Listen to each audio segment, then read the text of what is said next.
Salam alaikum, ihr Lieben. Willkommen auf meinem Kanal zu einem neuen veganen Rezeptvideo von mir.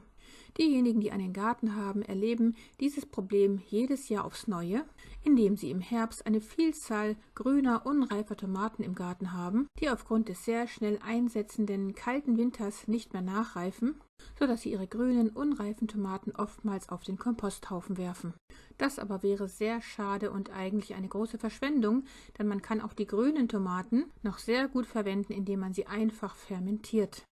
Denn durch die milchsaure Gärung wird der Solaningehalt um 1/3 reduziert. Kleine Mengen an Solanin jedoch kann man schadlos konsumieren, weil das Solanin in grünen Tomaten ein Alkaloid ist, welches zu den sekundären Pflanzenstoffen gehört und bei richtiger Anwendung in kleinen Mengen eine gesundheitsfördernde Wirkung aufweist.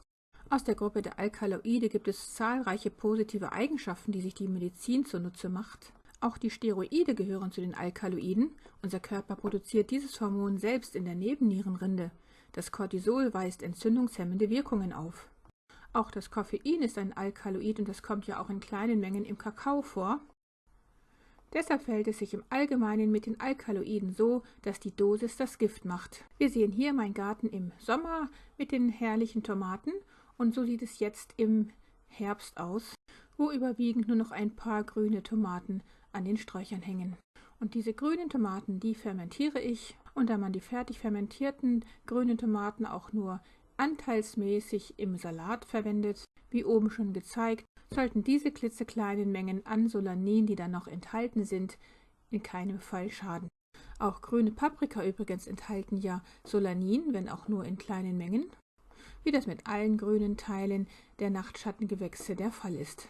Wer mein Video mit dem Titel Selbstversorgung auf 2 Quadratmeter Balkonfläche, autark leben mit selbst angebautem Bio-Obst und Gemüse noch nicht gesehen hat, dem kann ich das hier oben gerne verlinken.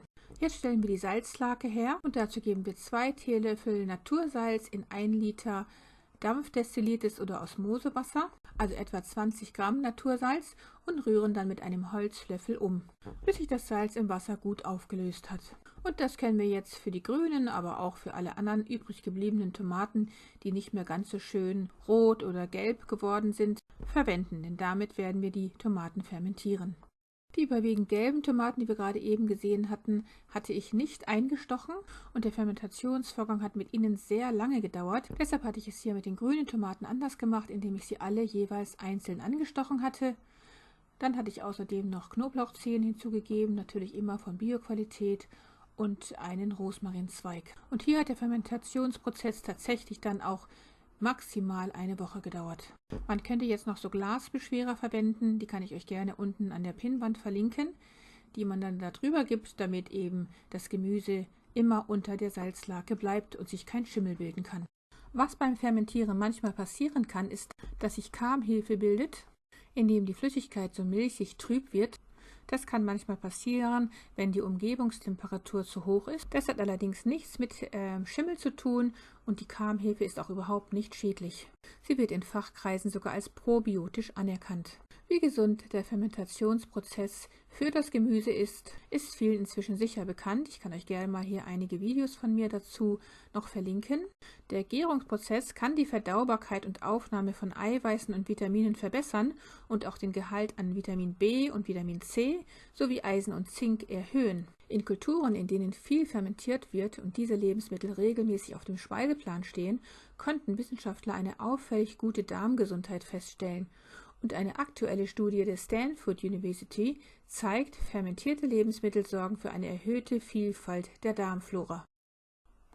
Denn neben ihrem köstlichen Geschmack liefern fermentierte Gemüse außerdem lebendige Bakterienkulturen. Diese sorgen für eine gesunde Darmflora, stärken unsere Abwehrkräfte und machen immun gegen viele Krankheiten. Die aktiven, nützlichen Mikroorganismen in frischem, fermentiertem Gemüse können daher bei zahlreichen Verdauungs- und Gesundheitsstörungen außerordentlich hilfreich sein. Candida, Magengeschwüre, Colitis ulcerosa, Koliken, eine Vielzahl von Lebensmittelallergien, Blasenentzündung oder vaginale Pilzinfektion sind einige der zahlreichen Einsatzgebiete dieser nützlichen Bakterien. In frischen, fermentierten Lebensmitteln ist daher ein sehr hoher Gehalt an Vitaminen und Phytonährstoffen vorhanden. Zum einen deshalb, weil sich die Vitamine durch den Fermentationsprozess sogar potenzieren und zum anderen deshalb, weil der Fermentationsprozess das Gemüse haltbar macht, weshalb sich diese Methode auch wunderbar für unsere grünen, unreifen Tomaten eignet, damit wir diese Früchte nicht wegwerfen müssen. Liebste Grüße, Salam Aleikum, eure Maria.